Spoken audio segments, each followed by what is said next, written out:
Bronyisi photo no lie. Emmanuel Annor Kubasa Asante Kotoko target. Meno ka say oye airborne. Oye airborne. And ground utu omufu muntie. But we so obi beka say nkaye wabusuani no a na abrochi aba no na wo ma ne nko na otie na aka say onkobo kotoko. Hey, nya abotre. Abrochi ho no wabusuani bi ansi fie ma agent na abefa so do ko abrochi. But what I'm going into the news. News they say Newie Nations FC player, striker, Ghana Premier League airborne goes no was share a moon bakumi enumiensa and nine enum ensia enson or cop Moldova or quiet trust. And we are no kaisa me the report we bro. Tama me story by I think na me Joseph Ablo story no. And I be breaking his news no more say. Player no de metete ne say deal ni shekise ya e shekise abeti esi trogo so no ana say e shekise oba bia ne to na on she pants na wo say yi overall na on she pants na adi dim de eni bra baba te tore bia asem no e we ni wom na ya dwodo akoma ana wo no wo Kotoko ni anka abema na nka na go ni wo busuani no a no. Also what you say, baby a okono. Enye advance in football. Me enke ye minuane Emmanuel Annor ena Kotoko fo aba se omo pe no. Ena Moldova fo nso aba. Sheriff Terispor fo. Sheriff Terispor Moldova. Eso omo pe na me nuane Annor enye se me Asante Kotoko ni ntira me ka asem we but player ni development nti nka memma player no atusu Kotoko over Sheriff Terispor for no ade entia ene na me ma no but the news is that we are not in the bag na bobo no photo no lie super be betra ha mommy sire mu nka asem Sameba beka na masun we no me de ayekọ ama ya ka kire me na se mani e de akenkan message e wo me WhatsApp no so bia send message na breme na me so me di me nkomo no mama me respond e ma keka ni nyina abu man sana me de aba ententan fidie kase yiso but we will say it's good for the player and to be very honest okwa enkofa ma no me mpese Okona and farmer now or say Bakotokwa. It wouldn't be a good response to some of us in Kotoko fraternity. No? It's the news area and they say a trust no kwakoye. And I'm hoping say enkoye trust now a kwakoye street deal now my fan. Because the bag wafa bag abon a chini de oko. And granity abruchira. Hey!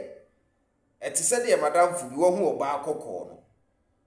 na wo hu se oba no kura to kakra jai na adwi nyina wo so enu bi na ato ano no na apparently deal we na no from day one na me hu ni say e very difficult because the moment Kotoko got Prince Beduno na e be dey so be family no afri the same team in the same transfer window first round no there be a thing because at the crunch me nya some information they say Prince Badu deal no what 3 billion what 2 billion master sika bia nheda exchange hands sa o odo opanyin kwankyerefo oda Nations FC ano no o ma Asante Kotoko ena asem no ye no o wani enye hwe ma ne Kotoko de mi team ena ogo ne nsem e ma Prince Badu under contract Kotoko complete move na o join Kotoko enti Emmanuel Annor de no to be honest na be ye din enti Kotoko for kra no say wo mesa de abefa Dr. Kwame Chiso but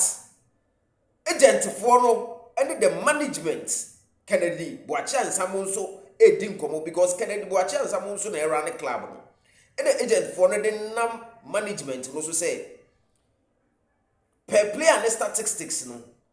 yenya deal bi ama no e Moldova Sheriff Terispor ho no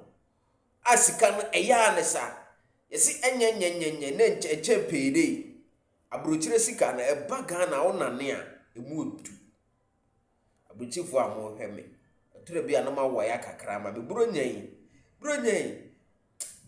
ekom de ade me pa bronyen me didi abonten me to aduane wa abonten bronyen je se be se kom de me se won se me to aduane wa abonten ye sujani me nyan ensettle enti afi na yes enti won se me ko to aduane wa abonten bo se bronyen nti omo mo to aduane ni nyina ma oma o enti bronyen kom ade me abuchefo munya dollars na no mama ni bi e de empire boat amochi so ya bom price na akopon be ye obi akoma so ade ama no na bibia e fine ya ye ni nyina no so akopon ya admo so jafo amohwe mu nyina be ware yes afi mu amen kasi amen etoro bia we ye de wom because any breba wo say ye calm nerves enti ameka say me nuane Emmanuel Annor anka me manenko but I'm reliably told say Dr. Kwame Chiye de obi bia say nka ono so nko ne be pay Kotoko so but the management no any sikana agent ne elbobo kire the Nations FC management no there was a Nation FC a release player no allow no e mani tu sa kwan no Moldova kura enhye ni mainstream Europe wo Eastern Europe wo ba bi sa nkofo no Moldova ne sa hwan fo no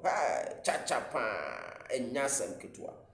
but alcohol no ye be wo hye no all the best in the alcohol akoye no which is ball na alcohol akobo no so nti ye be wo hye no very best the news ne de enya ba we picture no lie eno ene da wo screen no so no nti eno so ene ensem kakra enumre eba na wo se mi breaki e ma so Kumasi asante Kotoko Emmanuel Annor deal na wian se de be kan se shiki no se abeti esi trogo so no abeti ne de enya abeti shiki ana ayehu se no me de be pai bone se okọ ho no be ye ama no ye mpese ye be kwa akote se anye yi nti me se ba minchi no aya na ye mpe na wo sa ba hwan ne pe ukọ ya anye yi na obada bi se Kotoko encasted the wide net no wide different player way or Port City I don't know mekano wase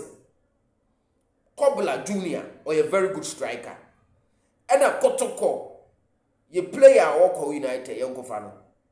Isaka Abdu no munyina omombeboa Kotoko forward no and yes forward even though say defense the to be a mistake papa near that but forward ninya clinical forward ni sheda nya clinical no credit ba ko pe nti wo se 45 forward ho nti say Emmanuel Annor no ya bonchen mfanza bonchen wi nti yem focus on Kobla na o division 1 we good mahwe no na ya player o ko United yensa go fa no root of the ne de go for no say kura de any relationship na say bibi